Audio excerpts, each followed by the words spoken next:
Welcome back to Reach Your Dew Point. I'm your host, Roy Atkinson, and today I'll be talking with NJ Robinson. NJ, always a pleasure. He's a U.S. Air Force veteran and IT professional who's committed to growing as a leader. And I know that you are. Thanks for being on, NJ. My pleasure. Glad to be here. So I've gotten in the habit of, as I'm doing these podcasts, to take a look at LinkedIn profiles and seeing if anybody has an interesting quote. And you've got a couple. And the first one is, tools are only as good as those who wield them. And we need strong leadership to better ensure IT is used in an ethical and effective manner. And I think that is probably more true now as we get into the age of AI than ever. So tell me more about what led you to say those exact words and what you're thinking about when you think about strong leadership. Oh, goodness. So first, I use John Maxwell's definition of leadership, meaning leadership is influence, nothing more, nothing less. John C. Maxwell, I'm like a disciple of his. And so that's what I think about when I think about leadership is the ability to influence people to get things done, whether it's the things you need to get done or the things the organization needs to get done or what have you. Sometimes they're the same, sometimes they could be different, right? Because your goals and aspirations could be that different than the organization. But that's what I think about from a just a bottom line up front perspective for leadership. But when it comes to ethical, like AI really is when I was thinking about that AI is the motivating factor in that, because it's important that when we're creating and developing new technologies that we do it in a way that's ethical, and representative, and take into account diverse people in positions and things that will be using it as much as possible. And then even you were talking about the ethical use of things, it's also around ensuring that when we're using technology, we're doing it with the betterment of society as a whole, from that concept. And I know, and I'm a big capitalist. I'm all about capitalism and making money, I get that, but never neglecting the fact that whatever we do has to create some value for our end users, our end customers. And from my perspective, it should be things we create should be used for the betterment of society, not just to increase, our own maybe materialistic measure of success. So, Thanks. And I think that we have to take a look at things and think not either or. It's either capitalistic or it's good, because it can be both, right? yeah, I mean, I think definitely. that businesses, if they're profitable and pointed in the right direction, can do good things and accomplish things and Yeah, give people employment and all of that yeah, stuff and yeah. contribute to causes and everything else if they want to. Correct. Um, Correct. so when you think about strong leadership, uh, tell me more about how that translates into having employees. Like when you talk to an organization about leadership, if you're speaking at an HDI event or something like that, and we'll talk a little bit more about HDI as we go along here. Um, do you think of it as being, well, let me back up a second and just ask you what you mean by strong, because I think there's a lot of connotations to that. And I think I don't want people to go away from it with the wrong idea. Gosh, that's a good question. I've never had that question. I think strong for me is synonymous with effective. Um, and and when we go back to the idea of leadership being influence, when I think about, I guess, strong, effective leadership is getting the majority of people moving in the right direction. There's there's ineffective leaders, people who can get people to do things out of being maybe compelling them to do it. So I think about the person who leverages their title, right, to get people to do things, and they may see some types of results, but usually the you have to use your title to get people to move in the direction you need them to move in. That's the least effective form of leadership. And to me, that is not a strong. That's not a strong leader. That's in many situations that could be a weak leader. It could be a leader with low self confidence. Type of leader. When I think of strong leader, I think of someone who's able to get the most out of people, who's able to relate to most people in the organization, and not even because not everyone is going to respond to your voice, but a strong leader, in my opinion, tries to find ways that they can relate to people where they are and to get the most out of them. Like I said, and a strong leader should be able to motivate and inspire most people. There are people, even myself, that I just have not been able to reach. Maybe it's my personality is different, the way I view things are different. Maybe just backgrounds. There's certain people I'm not going to reach, but most people in the teams I've led, I've been able to reach and be able to inspire and motivate them to be the best they could be, and to accomplish the goals that and such that I set out. And as I think I've talked to you a little bit about what the dew point is and how I define it, and it's that point you get to where I describe it as standing on the edge of the diving board and you have to make the decision to jump. Hmm. You have to decide that you're going to take action and move in a particular direction. So tell me about starting high tech leadership and what prompted you to do that, and what needs you see it as fulfilling in organizations that you're working with. Gotcha. It started from a desire to speak, and it really goes back to, wow, like 2009 or 10, my first HDI conference. And I saw people speaking about technology and ITSM and those different things. I was like, wow, I'd like to be able to do that one day. And fast forward many years, like been I've always just been into leadership. I hesitate to say I was a born leader because I don't want to sound kind of self-absorbed, but like even before I understood what leadership was, I was put myself in different positions to lead, just because it was just something it just kind of came to me. And in technology, I came in the Air Force, and I had no clue what a computer. I mean, I knew what a computer was, but I had no passion, no drive to do anything about computers. And I just started doing really well. I did well because I worked hard, and I started developing appreciation for what technology does. However, I always aspired to be the one who was calling the shots and leading people and making decisions versus the one who was always putting my hand on the keyboard. And for me, the transition from technician to team lead was relatively easy because I have been preparing for that for a long time. And and then that transition is, while the transition for myself was relatively easy, what I saw was those who were technical stalwarts struggled when it came to becoming a leader and having to influence people, because they're not ones and zeros. People are very unique. And that really fueled my passion for like how do I help people become better leaders in technology? Because there are really well-meaning people who want to do well and want to lead teams. They just don't have the skill sets, and they don't understand what got them to that point will not get them farther than that point.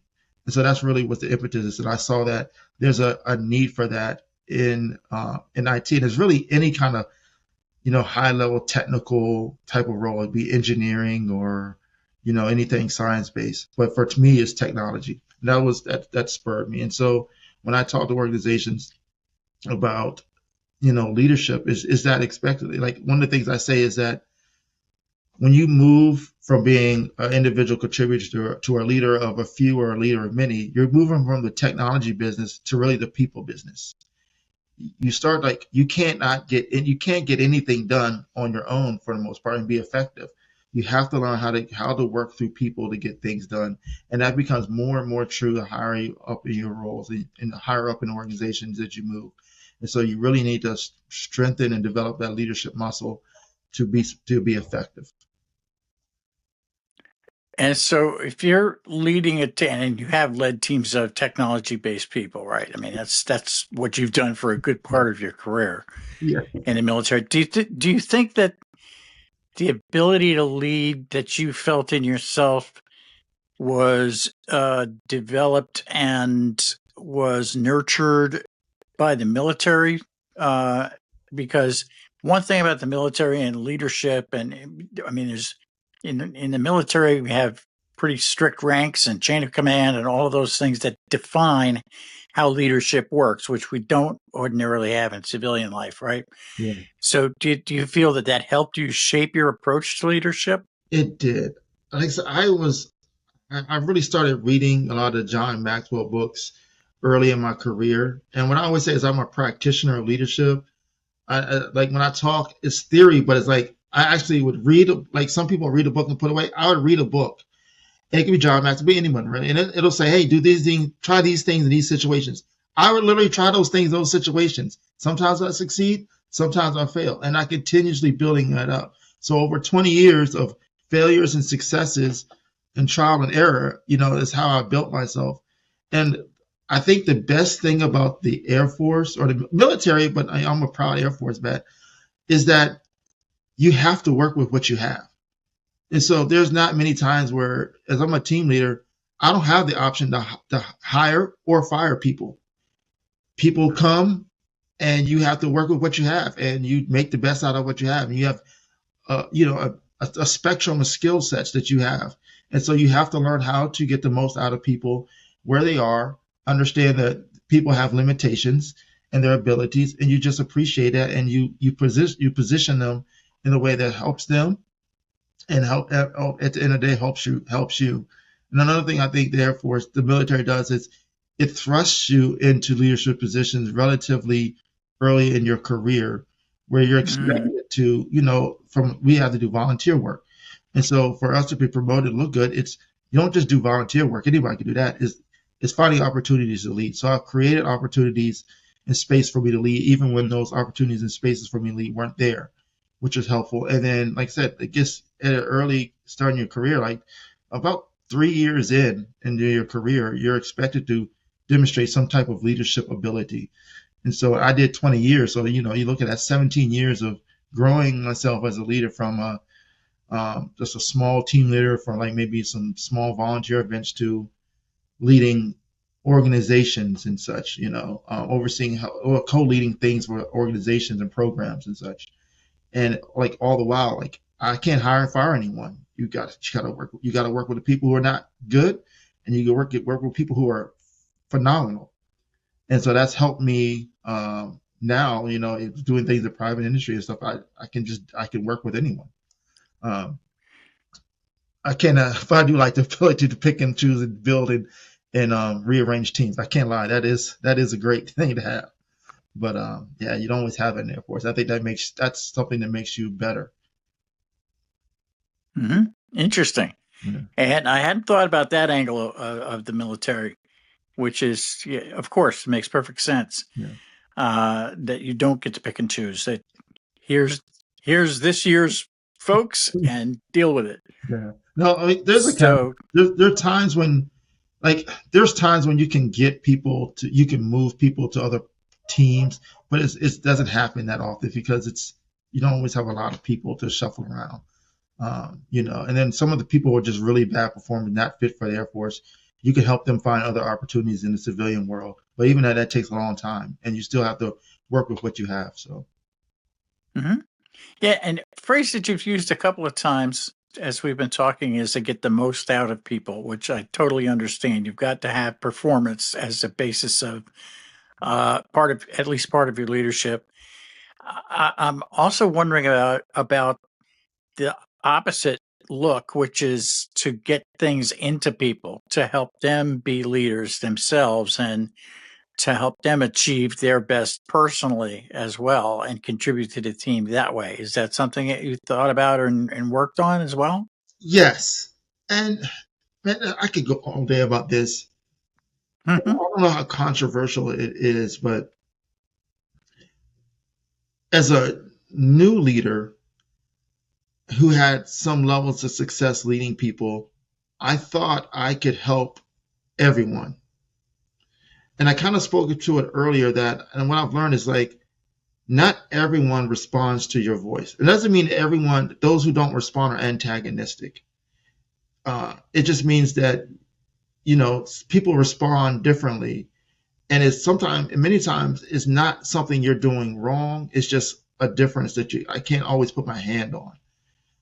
And I've also realized that um, through many trials, I find myself even struggling with this, is that I want more for people than they want for themselves. And that, as a leader, that's probably one of the biggest lessons I continuously go over and over again, is that you see something special in someone that they don't see, and you're trying to bring it out to them, out of them. And sometimes you're successful. Sometimes people just are not there in their own personal or professional development to take that on. And so I've struggled with. I've had times when I really wanted someone to be and fulfill that potential, and they just weren't there. But one of the things I've always enjoyed doing are the more to success stories. Like I never like, especially in the Air Force, I've had people. I've brought on team members that others wanted to get rid of, wanted to put them out the Air Force because they weren't working hard and they didn't show up. And I was able to connect with them, understand their why, understand what motivated them, and develop a good rapport. And a number of them still in the Air Force got promoted and went on had good careers. And those are some of the success stories I've had. And it's all about, it's just being a human. It's just, you know, people don't necessarily care about what you want done and how you measure success until they understand that you care about them and what's important to them. And they understand and believe you have their best interests in mind, most of the time, when they feel that and believe it, and you develop that trust, most of the time they will buy into you as well. Now, you have had people that are, I call it selfish ambition. They'll say and do anything to get ahead, right? So even that means seemingly appease you, they'll do that, and you just have to be aware of it. And I think somebody comes up from experience, but most people I've dealt with and helped lead and grow, it came because they believed in me. They believed that I believed in them, and then having that level of trust. And then when you have that level of trust, the sky is the limit on how far they can go. Well, things there that interest me. Of course, trust is at the basis of so much of what everybody does, right? A lot of times you don't think about it, but no matter what we're doing, we have levels of trust in the people around us. We have levels of trust in the technology. I mean, I've got a lot of trust right now that the walls here in my office aren't going to fall in, right? It's a simple thing, but you don't think about it. I have trust in that the technology is going to work, and at the end of this conversation, there's going to be something to broadcast. Yeah. Um, but certainly, trust among people is paramount. And when you were talking before about the ability to lead people, and I was thinking that part of what you were saying was helping them set goals that are higher than what they themselves think they could achieve, to push them a little bit beyond what they think is their limit, right? Yes. And get them to do better. And how important, when you're doing that, how important is it to point that out to them when they've achieved something that they weren't sure about at the beginning, to say, hey, look what you did, look how well you've done? Or is that type of reinforcement important for Oh, people?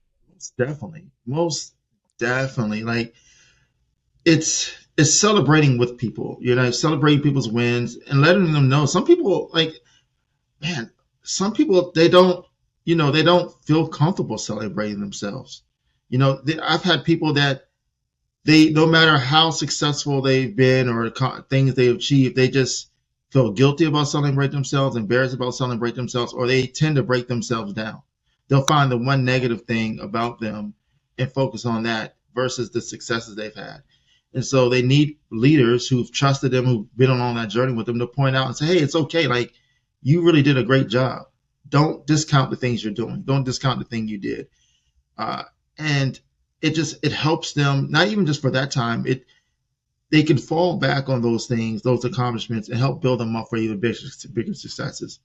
As you know, and we've talked to people, and I've been amazed at people that I see that I've looked up to talk about imposter syndrome and how it impacts them. I'm like, I'll never in a million years would I think some people I've talked to deal with this, because in my eyes they're super successful.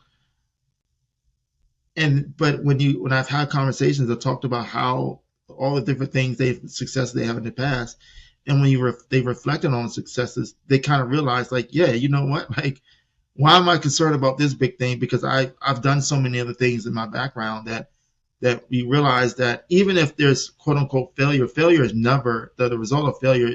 Generally speaking, is never as bad as we appear it to be, right? And most people forget about that in the future. And so I think it's important to build people up during the journey, before the journey, and after the successes are made, to prepare them for even what's next, and to build their own self-esteem up. There's a lot of people, there's a lot of people I've led, and even people with A-type personalities, that have a deep level of insecurity. If I like, just kind of be real, like, people are dealing with stuff, man. And I had this one team. One of my teams, I had this picture of Spider-Man, and he's Peter Parker with his mask on, and he talked about, like, as long as I keep this mask on, it's something to the effect, as long as I keep this mask on, they never know I'm Peter Parker. People walk around all the time on your teams and my teams with this outside shell that says everything is fine, but deep inside there's challenges that are going on, and there's difficulties, and it could be things from the past. And I've rather seen some people you think were really, really secure, who are really insecure. And because I never and always know where they are, because they don't always tell me, because I'm a good leader, I think it's important to celebrate things with them, because I may be the only person who's ever celebrated anything in their life. I may be the one positive person in their life, and I don't always know that. You don't always know that. And so for me, it's important for me to do that. And you realize it later on when you get the call. I love the calls I get every now and then about how I touch people's lives. And that's really, when you talk about why you do leaders, it's that is the recognition I love. Just the phone calls, the text messages about how I just touched their lives. And sometimes, man, honestly, I've said and done things I already forgot about. They call me years later, I forgot about it, man. Like, I feel so bad sometimes. But it just lets me know that what I'm doing, what I've done, is working, and that's why I do it, man. A lot of people have different reasons why they like leading and all that. For me, it's impact, touching people's lives, changing them, helping them be better. Because even some of the successes, the organizational goals, successes, and things, I remember them, but they don't bring me the same joy I had when I did it, right? But it's just when I see people on LinkedIn succeeding, and I'm seeing, like I said, the calls and emails and text messages, but when I'm just seeing people in their career, and knowing that I had a part in that is really, for me, what makes my day. Yeah, I think that's a great outlook, NJ. And just kind of round out the conversation here, going back to where we started, and that quote that I took from you: "Tools are only as good as those who wield them." So by bringing the people up, you're bringing the productivity up, you're bringing the capabilities of the team up, you're doing all of those things and elevating the outputs and the value of what you're doing, right? Yeah. At least that's how I interpret it. And so tell me this: where are you going to be speaking next? Are you going to be at any HDI events? Yeah, I'm doing a workshop for Support World Live. It's about, actually, it's ironic. It's really around how do you boost employee engagement. It's called It's going from participant to partners. How you walk your team members through the. And I hate calling them employees. Team members. How you walk them through the 4 stages, from being accountable at the participant stage, the basic level, to all the way to the point of being a partners. And your partners are people who take your message to places you don't have access to or you're not in, who multiply your influence, and they're also great people when you're thinking about who's going to take my place, great successors. That's when I think about partners, that's what we talk about. So how do you get somebody from being a participant all the way to the partners level, and doing a great workshop on that. I'm really looking forward to it. Cool beans. That's great. And I should say that NJ and I met through HDI, which is a professional organization for people in technical support and service management. Great organization to be part of. And that goes back a ways. I think it was probably that first conference you went to when I met you at HDI. And Yes, yes. I can't believe we met at the first conference, and we met again like 2017, and you remember me, and like I was like, Roy remembers me. Like I can't believe that. I was like, Roy, out of everybody. you're not an easy man to forget when somebody meets you, NJ. Let's just put it out there. It's great to know you, and thanks for coming on the podcast. Really appreciate it, and we'll chat a bit after. Most Great. definitely. Thank you. Thank you, Roy. My pleasure.